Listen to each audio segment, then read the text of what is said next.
días, bienvenidos a la clase de hoy de Mecanizado por Arranque de Viruta 1. El tema que trataremos es geometrías de corte con los estudiantes de segundo de bachillerato D. El día de hoy, viernes 5 de junio del 2020, del año lectivo 2019-2020. Mi nombre es Juan Saavedra. Bienvenidos. Hablaremos acerca, el día de hoy, vamos a buscar que ustedes puedan reconocer las características geométricas que se encuentran en las herramientas de corte para que éstas sean aplicadas en los procesos de mecanizado por arranque de viruta. Para lo cual vamos a abordar los siguientes temas. Las herramientas de corte como tal. Segundo, las superficies y aristas que se encuentran en las herramientas. Y por último, los ángulos de trabajo con una tabla final que nos va a dar algunas recomendaciones de valores angulares para el proceso de mecanizado. ¿Qué actividades de evaluación van a tener para esta semana? Pues primero vamos a leer, subrayar lo más importante y pintar las imágenes de su módulo institucional de mecanizado por arranque de viruta 1, de las páginas 116 y 117. Y segundo, vamos a realizar un organizador gráfico en el cuaderno de materia acerca de la clase realizada. ¿Sí? Para iniciar con el trabajo de hoy, vamos a dar lectura a esta diapositiva. Me va a ayudar el señor Shuguli.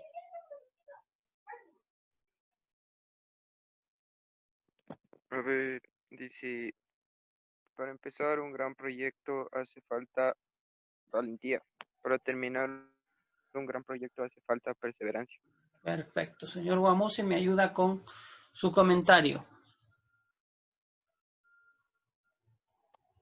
Que debemos empezar todo con valentía y tener perseverancia para lograr nuestro objetivo o meta que nos hayamos propuesto. Señor Muro Minacho, en este momento, ¿cuál usted cree que es el gran proyecto que iniciaron y que tienen que tener perseverancia para finalizar? Pasar el año sería. Perfecto. Cada año lectivo, ustedes tienen que iniciarlo, dice, con valentía. O cada proyecto, en realidad, no solamente en la parte educativa, sino en lo que puedan hacer. Porque muchas de las veces entran dudas, si se podrá, no se podrá, si alcanzará el tiempo, si alcanzarán los recursos y demás. Pero cuando usted inicia un gran proyecto, tiene que hacerlo de forma valiente, ¿no es cierto? Tomando la decisión de que va a hacer el trabajo que se ha propuesto, que va a cumplir la meta que usted se ha propuesto. Pero para terminar este proyecto grande hace falta perseverancia. ¿Qué quiere decir? Que durante el trayecto nosotros vamos a tener días buenos, vamos a tener días malos, vamos a tener que ver que en algunos casos vamos a tener inconvenientes, pero nosotros debemos de perseverar. Las cosas grandes no se han hecho siempre de la noche a la mañana, siempre han tenido que pasar por un proceso que es bastante extenso para llegar al punto en donde están y como nosotros las conocemos. Así que hay que poner perseverancia para ir cumpliendo nuestros proyectos y como decía el señor Murominacho, el gran proyecto que ustedes tienen en este tiempo es la finalización del año lectivo. Así que a perseverar, a cumplir, a hacer todas las cosas que deben de hacer para culminar con este año lectivo. ¿Sí? Vamos a iniciar con lo que corresponde a nuestro proceso de clase. Para iniciar, nosotros tenemos algunas preguntas. Entonces, recuerda que las preguntas y la actuación que nosotros tenemos en clase tienen un valor de 2 puntos para su evaluación final. Entonces, la primera pregunta, ahí nosotros tenemos en el gráfico, en la imagen central, tiene una serie de útiles de corte. Y allí dice forma 5, forma 4, forma 3, forma 1, forma 2. Y tienen 3 letras, HSS. ¿Qué quiere decir esas letritas HSS? Recuerde que nosotros hablábamos de los materiales de corte ya cuando hablamos de trabajos de mecanizado, materiales para herramientas de corte. ¿Qué querían decir esas 3 letras HSS? ¿Alguien que recuerde? Tiene que poner su respuesta en el chat. ¿Sí? Y teníamos una serie de elementos. Mientras yo avanzo, ustedes pueden contestar. Entonces decíamos que en el primer caso nosotros tenemos herramientas de aceros de bajo contenido de carbono que nos permitían trabajar con hasta 300 grados centígrados. Bueno, en realidad no hasta 300 grados. Se dice que a esta temperatura las herramientas de corte empiezan a perder sus potencias o su fuerza de corte, sus características de dureza, resistencia al desgaste y a la fricción. seguían estas tipos de cuchillas que son las HSS, ¿sí? Usted me va a decir qué quiere decir hasta que yo acabo la explicación. Después de estas teníamos lo que se denominaban los carburos metálicos o carburos de tungsteno, que nos permitían trabajar hasta un promedio de 800 grados centígrados antes de perder sus propiedades de corte.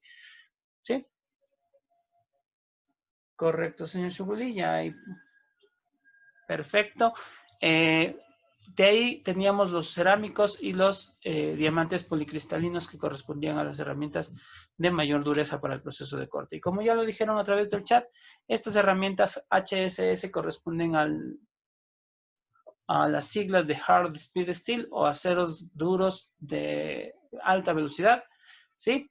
Que nos permiten realizar el trabajo mayormente para nuestros procesos de mecanizado. Entonces vamos a iniciar con lo que corresponde a esto, ya habiendo dado una característica retrospectiva acerca de los materiales que se utilizan, nosotros vamos a hablar acerca de estos procesos. Dice que se hará referencia a la herramienta monocortante de filo recto. Cuando hablamos de geometrías vamos a trabajar, ya habíamos dicho, una herramienta que vamos a trabajar en base a la herramienta monocortante. Segunda pregunta, ¿qué es una herramienta monocortante? ¿Qué es una herramienta monocortante? Vamos, señor Shuguli. Ahora sí necesito que abra el micrófono y responda. ¿Qué es una herramienta monocortante? Sí debe de saber. A ver, señor Guamusi. Es una herramienta de un solo filo. Perfecto. Entonces, cuando hablamos de geometrías de corte, vamos a hablar de herramientas monocortantes. ¿Por qué? Porque es aquella que va a tener un solo filo. Estos ángulos o geometrías de corte se van a traspolar dependiendo del número de filos que tenga una herramienta. Por ejemplo, puede ser una herramienta bicortante como las brocas o una herramienta pluricortante como las fresas, ¿sí? Entonces, ejemplos en el... Ya, entonces decíamos que vamos a trabajar sobre una herramienta monocortante de filo recto. Ejemplos de la cual son la mayor parte de las empleadas para el proceso de torneado, limado, cepillado, amortajado y alesado, con los arreglos correspondientes a cada caso. El estudio puede extenderse a las herramientas de forma de uno o más cortes y filos no rectos, tanto de movimiento rectilíneo como rotativas. Entonces, si nosotros analizamos las geometrías de corte de uno de estos filos monocortantes, esto ya dijimos se puede traspolar hacia las herramientas bi o pluricortantes, que pueden ser para cortes rectilíneos o cortes rotativos. Rectilíneos como en el caso del torno, cuando la cuchilla se avanza de forma rectilínea, ¿no es cierto? Y rotativos como en el caso de las brocas, cuando nosotros hacemos un proceso de perforación, o las fresas que tenemos un proceso de rotación en la herramienta, ¿sí? Entonces decimos que una herramienta recta monocortante no giratoria puede estar constituida por una barra de sección cuadrada, rectangular o circular, en uno de cuyos extremos se afilan las superficies que formarán parte activa o cortante. En este caso, toda la barra es del mismo material, un acero de herramientas u otra aleación apta para producir arranques de virutas. Señor Guamusi, ¿tiene algo que comentar o que preguntar? ¿No? Entonces seguimos avanzando. Decimos que esta sección, perfecto, esta sección de aquí puede ser cuadrada, rectangular o redonda. Y generalmente estas barras van a encontrarse en aceros de bajo contenido de carbono y aceros rápidos o aceros rápidos de velocidad, que son las herramientas que más utilizamos. En la parte superior de esta imagen nosotros podemos ver la zona de trabajo, ¿sí? La sección o parte activa o cortante. Estas van a ser afiladas de acuerdo a las necesidades que nosotros tengamos y para el trabajo específico que se vaya a hacer. Entonces vamos a encontrar primero que la barra es completa y cuando se va desgastando nosotros vamos a realizar el afilado correspondiente para la elaboración del trabajo. Pero también puede estar constituida por una placa de material cortante soldada en el extremo de una barra soporte o un inserto de material cortante desmontable fijado mecánicamente en el alojamiento de un portaherramientas de diseño apropiado. La placa soldada es reafilable, mientras que el inserto generalmente se descarta luego que todos sus filos sean desgastados. Entonces, aquí nosotros tenemos los dos casos. Ya teníamos primero las barras completas, que estábamos hablando de hasta aceros rápidos de velocidad, Y segundo, tenemos que cuando ya sobrepasan la dureza por cuestiones de la dureza y fragilidad, nosotros ya no podemos trabajar, por ejemplo, con carburos metálicos o carburos de tungsteno con barras porque son muy frágiles y estos se podrían quebrar fácilmente. Entonces se va a trabajar con lo que son placas o insertos. Aquí la diferencia, las placas vienen soldadas a una barra de acero de bajo contenido de carbono, como las que tenemos en el gráfico de la derecha. Estas son reafilables, ¿qué quiere decir? Que cuando pierden su punta, nosotros tendremos que afilar, pero ojo, nosotros no podemos utilizar los mismos discos abrasivos que utilizamos para afilar las cuchillas. ¿Por qué? Porque la dureza de estas piezas es mucho más alta. Entonces nosotros necesitamos piedras de esmeril más de mejores características o de características apropiadas para el afilado de estas herramientas. Se afilan y se vuelven a utilizar, ¿sí? Estas vienen soldadas o se venden para soldar en barras de acero de bajo contenido de carbono, ¿sí? Estas de aquí. Dígame. ¿Cuánto llega a costar una de estas? Pues va a depender de varios factores. Entonces, si hablamos de costos, por ejemplo, de las primeras, nosotros encontramos barras del tamaño que utilizamos, que es de 3 octavos por 4 pulgadas, desde $6 hasta alrededor de $17, que van a ser las marcas que le van a indicar diferentes cantidades de aleación, especialmente en la parte de cobalto, molibdeno, manganeso. Entonces, las aleaciones van a cambiar estos costos debido a que aumentan o reducen la dureza de la cuchilla. Ahora, si hablamos de las placas que nosotros tenemos en pantalla, estas barras de aquí van a tener costos similares entre los 8 y $20. ¿De qué va a depender? Va a depender de la dureza, la posición, la forma, el tamaño de la placa, ¿sí? Y para qué se va a utilizar estas placas de aquí, ¿ya? Y le vienen así tal cual las ve en la pantalla, ¿sí?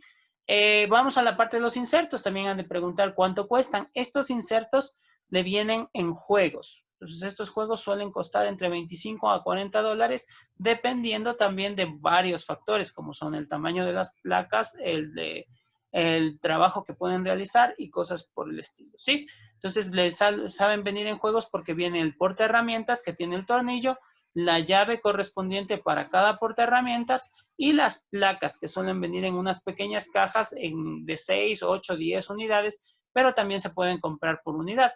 Estas también van a estar en un costo individual de entre 6 y $12, cada una de estas plaquitas, ¿sí? Entonces, a diferencia de estas de acá, por ejemplo, si yo me voy a estas que son de forma romboidal, estas se van a colocar en el segundo o tercer portaherramientas, ¿no? Se ajustan como por medio de tornillo y se corta. Una vez que esta punta se ha desgastado, lo que yo hago es cambiar de lado. O sea, quito el tornillo, cambio de lado y empiezo a trabajar con la otra punta que es de corte. Si ya se me desgasta el otro lado, pues lastimosamente yo ya no voy a poder afilar y tendré que cambiar de inserto. ¿Ok? En la parte de acá nosotros tenemos insertos especiales. Por ejemplo, este triangular tiene 3 puntas de corte. Se desgasta una, cambio de posición, sigo con la siguiente. Se desgasta la segunda, cambio de posición, sigo con la siguiente. Y una vez desgastadas las 3, cambio de placa. Este tipo de elemento triangular que tiene estas puntas un poco extrañas es un elemento para roscado, ¿sí? Obviamente, para roscar en el torno, nosotros cuando trabajamos con cuchillas de un solo material, como las de acero rápido, nosotros tenemos que afilar las puntas con los ángulos correspondientes. En el caso de estas placas o de estas barras con las puntas soldadas, ya vienen con los ángulos predeterminados para que usted pueda roscar directamente en materiales más duros, ¿sí? Entonces, ahí está la parte de lo que corresponde a las estructuras de las herramientas de corte. Vamos a avanzar. Segundo tema que vamos a revisar hoy es las superficies y aristas de la herramienta de corte. Para describir la geometría de la herramienta conviene ubicar la parte cortante en posición de trabajo.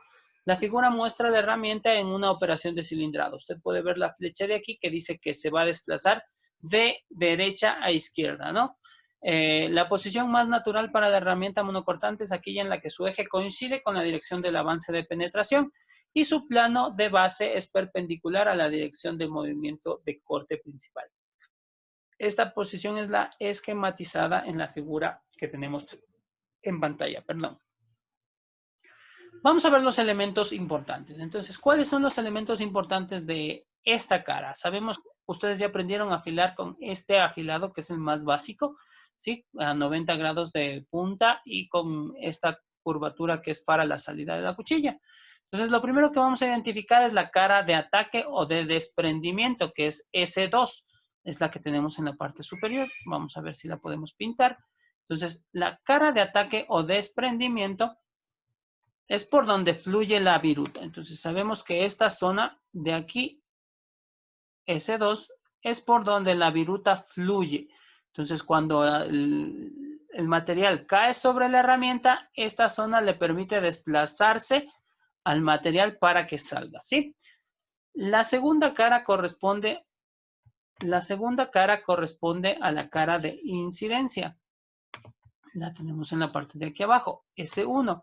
Esta es la cara de incidencia principal, porque en realidad tenemos dos caras de incidencia. Ya voy a hablar de la segunda, pero esta es la cara de incidencia principal. Decíamos que el término incidencia es el porque incide en que estar separado del material que estoy trabajando para realizar el proceso de mecanizado. En la parte posterior, en S3, nosotros vemos que esta es la cara de incidencia secundaria, ¿ya? ¿Sí? Ahora vamos con las aristas. Las aristas corresponden a elementos.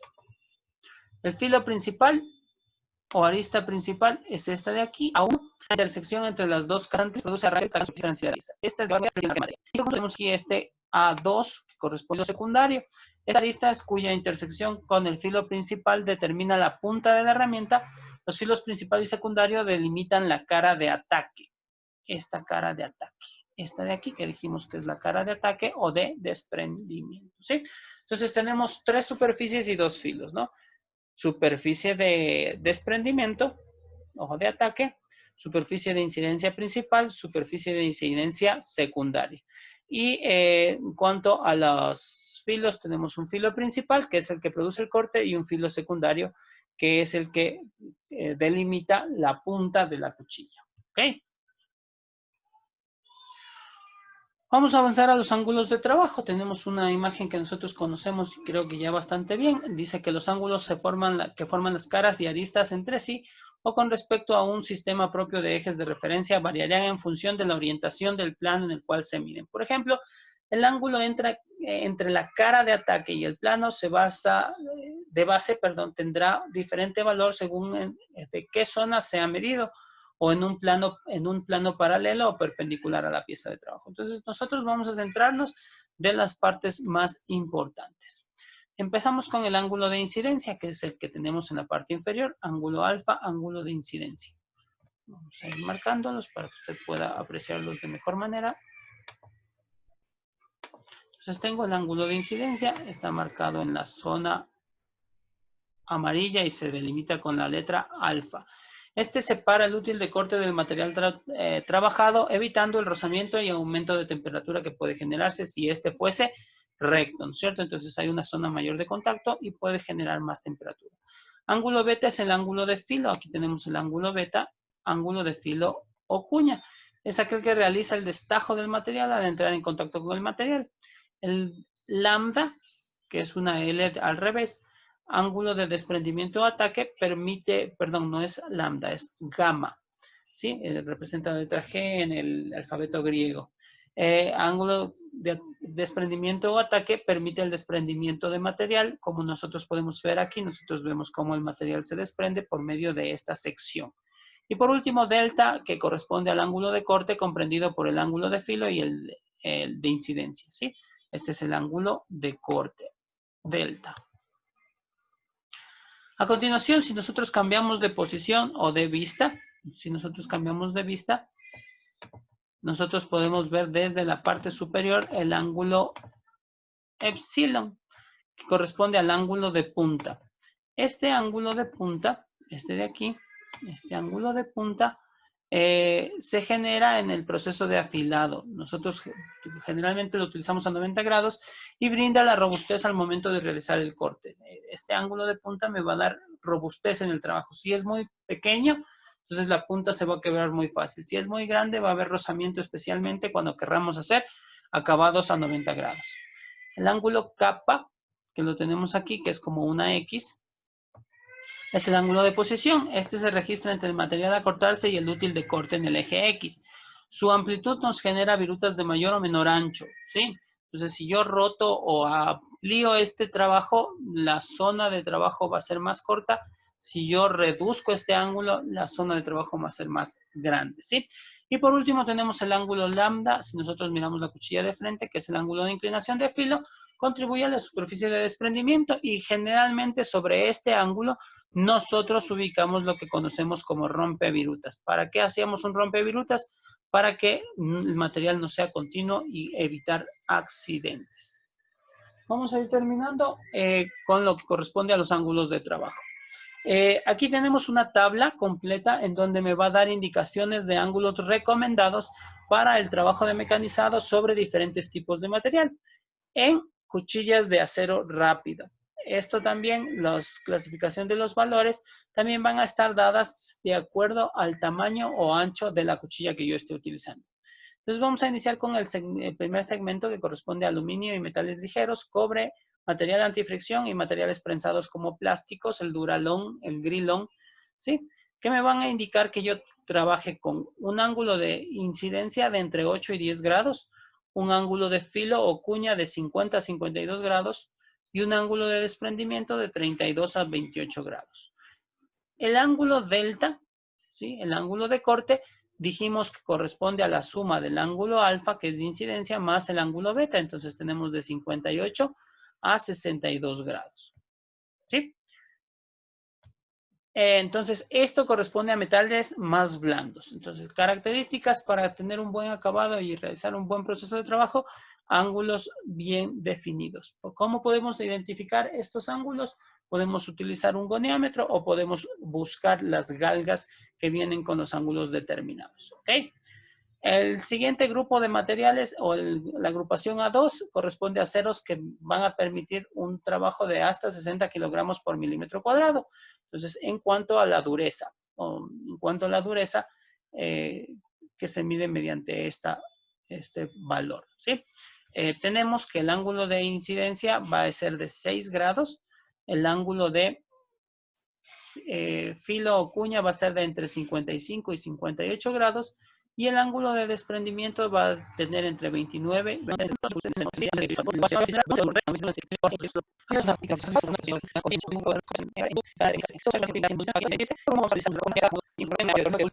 vamos a presentar hasta el jueves 11 de mayo. Un excelente día.